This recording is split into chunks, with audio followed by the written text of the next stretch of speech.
Halo, pembahasan sekarang proses pembuatan arem atau lengan truk di pabrik diulas secara menarik dan mudah dimengerti setiap prosesnya, lengkap dengan penjelasan ilmiahnya yang bermanfaat serta menambah wawasan baru industri manufaktur. Jangan lupa di-subscribe dulu atuh kakak. Tahap pertama dimulai dari pemanasan batang baja padat di dalam forge Purnance bersuhu 1200 derajat Celcius menggunakan pembakaran berbahan bakar padat yang dioptimalkan dengan centrifugal blower. Dalam tinjauan metalurgi, pemanasan ekstrim ini memicu transformasi fasa austenisasi yang mengubah struktur kristal menjadi lebih longgar. Proses pemanasan ini bertujuan untuk mengejar ketangguhan, toughness, dan ketahanan titik fatigue resisten jangka panjang, di mana struktur mikrologam yang telah melunak dan saat ditempa. Selanjutnya proses penempaan awal atau pullering, di mana baja panas ditekan di atas landasan mesin drop hammer. Mesin penempa vertikal ini berfungsi menghantam dan memanjangkan bilah baja secara mekanis untuk memipihkan atau meredukasi ketebalan serta membentuk profil dasarnya.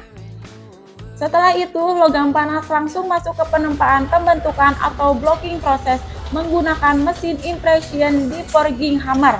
Mesin ini berfungsi memberikan hantaman bertekanan tinggi untuk mengalirkan logam agar presisi mengisi rongga cetakan, sehingga struktur kasar utama lengan truk mulai terbentuk.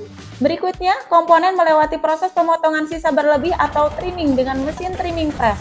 Mesin hidrolik berpisau potong ini berfungsi memangkas dan merontokkan sisa logam berlebih di sekeliling produk agar bentuk fisiknya bersih sesuai garis cetakan utama. Di sini menerapkan teori tegangan geser shield stress.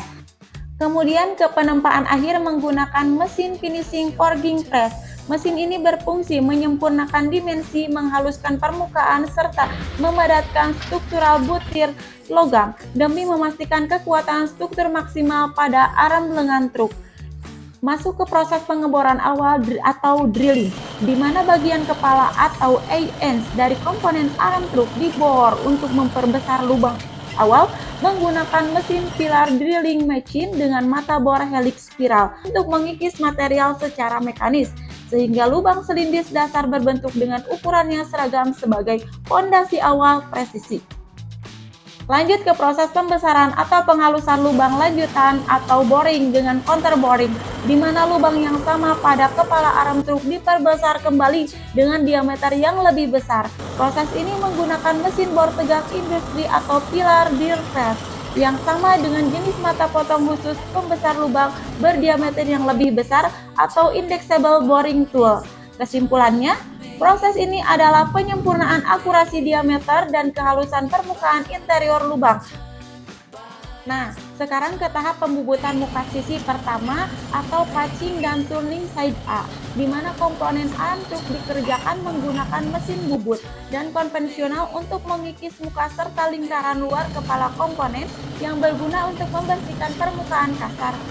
Hasil tempat sebagai persiapan awal sebelum sisi sebaliknya dikerjakan. Dalam industri disebut primary patching and turning operation.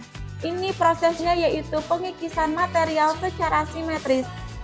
Dan tahap proses pembubutan muka sisi kedua atau patching and turning side B, di mana benda kerja dibalik dan dipasang kembali pada mesin bubut konvensional yang sama untuk mengikis sisi sebaliknya, yang berguna untuk menyeimbangkan ketebalan dan meratakan permukaan luar agar komponen siap menghadapi tahap permesinan berikutnya dengan akurasi dimensi yang presisi.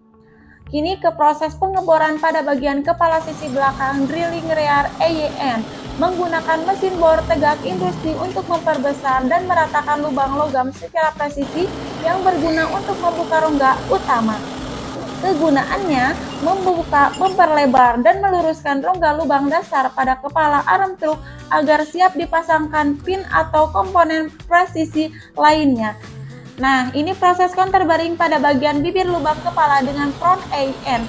Komponen arem truk menggunakan mesin bor tegak industri serta mata pahat khusus dan selang cairan pendingin emulsi putih susu yang bertujuan untuk menciptakan rongga ceruk bertingkat agar komponen pengunci dapat duduk dengan tata dan sempurna.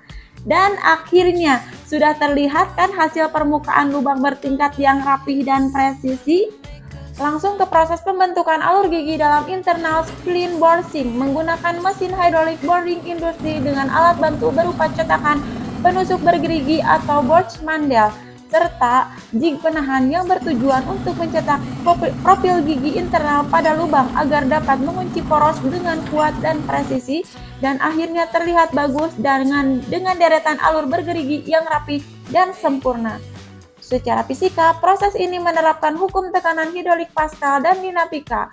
Lanjut ke pembubutan muka arm dan permukaan flange atau patching dan turning operation yang dilakukan pada bagian kepala utama komponen arm truk serta area tonjolan dudukan pengikat menggunakan mesin bubut konvensional dan padat sisipan karbida dengan metode konvensional latte machining yang bertujuan untuk meretakan, menghaluskan, serta mengatur ketebalan permukaan logam agar presisi. Dan kesimpulan proses ini adalah perataan permukaan kepala dan flange arm truk melalui pemotongan rotasi. Setelah itu ke proses pengeboran lubang baut pengikat atau bolt hole drilling yang dikerjakan pada bagian tonjolan flange komponen arm truk menggunakan mesin bor tegak industri serta mata bor pin HSS dan cairan pendingin emulsi. Menggunakan teori pemotongan ujung mata bor atau end cutting edge mekanik yaitu sisi potong utama atau lips. Masuk ke tahap pembuatan drat dalam atau tapping operation yang dilakukan pada bagian lubang-lubang kecil di area flange kepala arm truk menggunakan mesin bor tegak industri serta mata tap, ulir HSS dan sikat pembersih.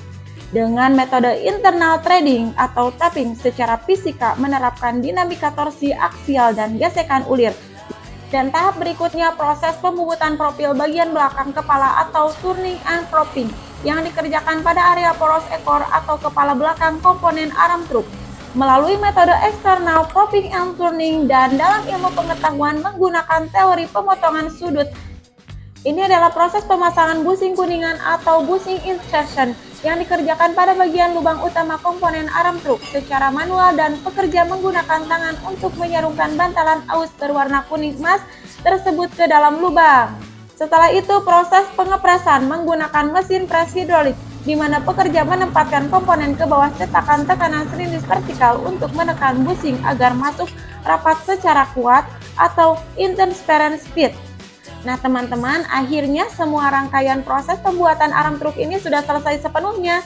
Semoga penjelasan dan dokumentasi proses tadi bisa bermanfaat serta menambah wawasan baru untuk kalian semua.